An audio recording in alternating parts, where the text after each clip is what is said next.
Hi, in this video we will be talking about Carnot heat engine. How is that different from regular heat engine we discussed in the previous two videos? Whenever you have Carnot, that means it's ideal. Since it's ideal, it's going to be reach the highest, the maximum of efficiency. So you will get maximum efficiency. Let's take a look at it. First of all, we're going to draw a heat engine. So this is going to be our TL, TH. This is going to be our thermodynamics heat engine cycle. And our lower reservoir is TL. We'll have workout. There's a heat coming to the heat engine, and there will be heat leaking out to the cold reservoir. And previously, we have this heat engine efficiency as one form is 1 minus Q out over Q in, right? Okay. So that's reality. I'm going to make a note. That's actual or reality or actual.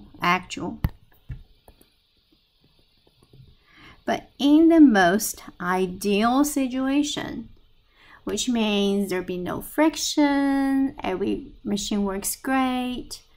In that situation, what is the highest value we could ever get based on this temperature at higher reservoir and this cold temperature at the reservoir? And here's the equation. So that's versus efficiency, but this is what? Carnot. Most ideal situation for heat engine. That's going to be equal to 1 minus, they take the same form, but here instead of Q out, you see Q out is corresponding to this lower cold reservoir, so that's going to be with TL. And Q in, the heat coming from boiler from the higher temperature reservoir, so replace with that TH. Okay. So go back to what we said earlier. Carnot is ideal. It reaches maximum. This is a maximum value.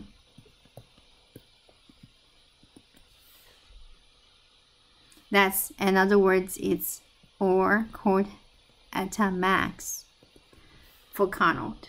That's going to be 1 minus TL over TH.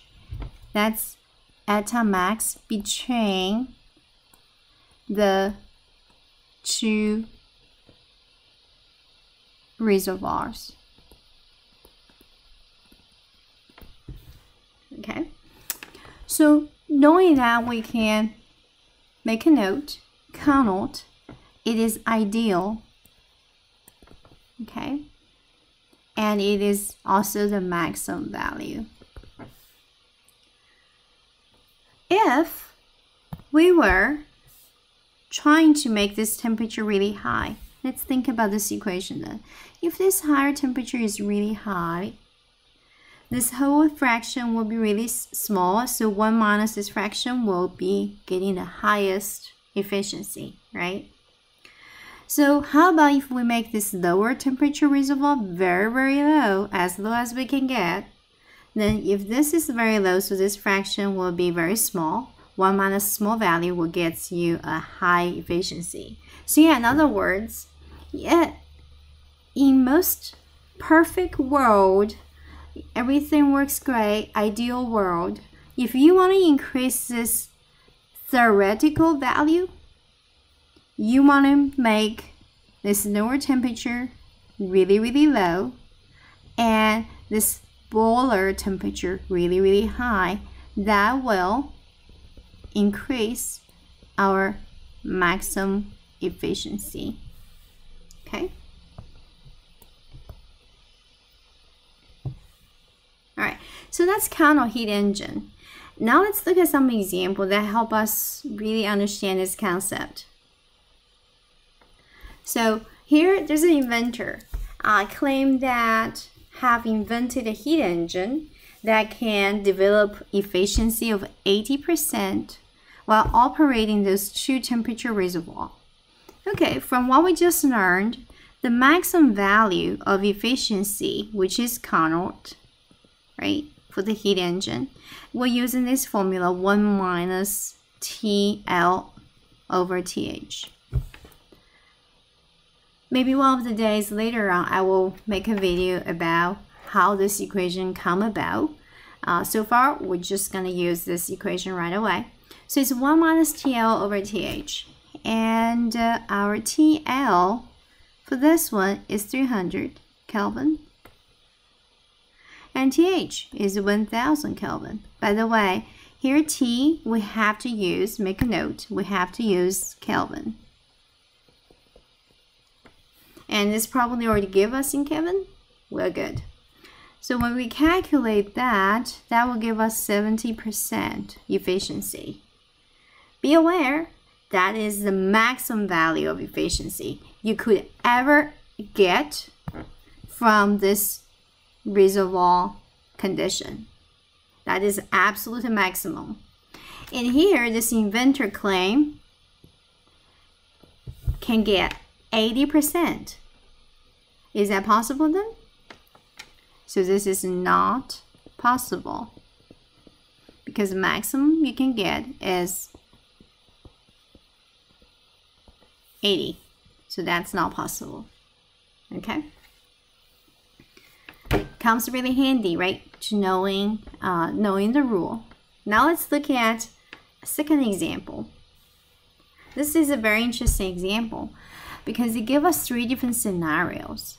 They said, okay, this is a power cycle receiving 1000 kilojoule, so that's going to be QA. And so that's a reality, right? That's exactly how much heat required. Then they give us a temperature. Whenever they give us a temperature reservoir, we know we can use Carnot heat engine efficiency to figure out this theoretical, this maximum, this ideal efficiency could be, right? So they said it's at 500 K for hot, and for lower reservoir, they have those 3 different scenarios. In addition to all of that, they said discharging 600 kilojoule right here. And that's, again, that's a reality. That's actual. So we can use our first equation right here, reality or actual, to figure out the actual efficiency of heat engine. So why don't we do that? That's our first step. We're going to figure out the actual heat engine efficiency. And that's going to be equal to 1 minus Q out over QA. Q out is 600. QA is 1000. So the actual efficiency is 40% for this heat engine. Okay?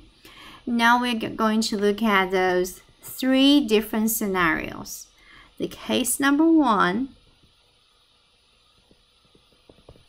is when TH, hot reservoir is 500 Kelvin, and lower temperature reservoir is, let's see, 200 Kelvin.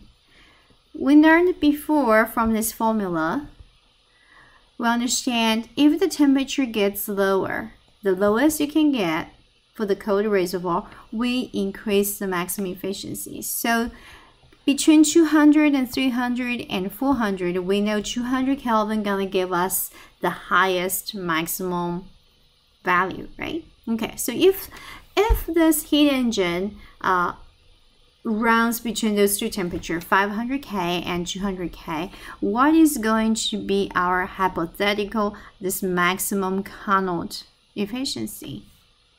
Maximum 1. That's going to be equal to 1 minus TL over TH. Will be 1 minus 200 over 500. That's give us 60%, right? Now let's take a look. This is our reality, 40%. And our maximum efficiency we could ever get with this temperature configuration is 60%. So our actual should be always lower than the maximum value, right? Our normal heat engine efficiency could never exceed this maximum Carnot efficiency. And ours is 40, the maximum is 60. So what's happening? That's what we normally see. That's going to be possible situation. And it's reality. It means it's irreversible.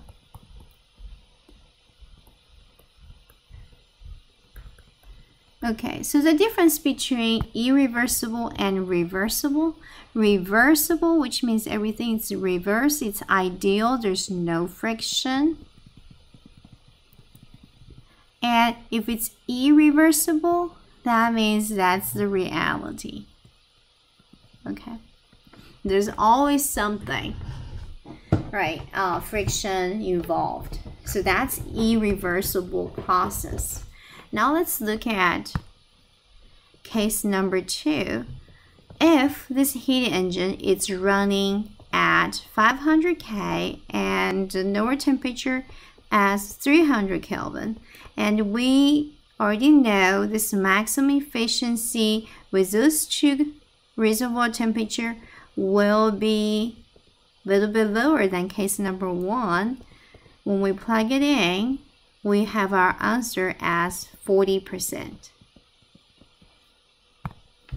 And in reality, let's go back to our step 1 again. In reality, we got 40%.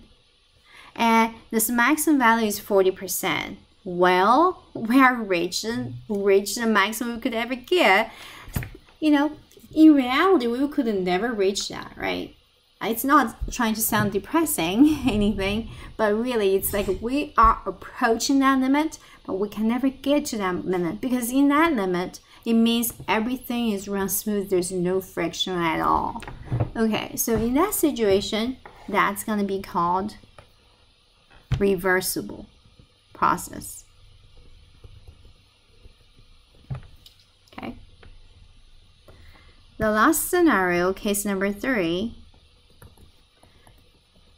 we hold our higher temperature reservoir the same, but TL now it's 400 Kelvin. Due to this, we know the maximum efficiency will be even less. So 1 minus 400 over 500, that will give us only 20%, right? 20%. That is the maximum you can get with this 400 Kelvin as the lowest temperature. And here, you claim in reality you get 40%. Kind of like the example we just did about for the inventor. That doesn't work. That's not possible. So that's an impossible process. Okay, so hopefully through those 2 examples, we understand about the Carnot heat engine. Okay, so I'll see you next time. Bye now.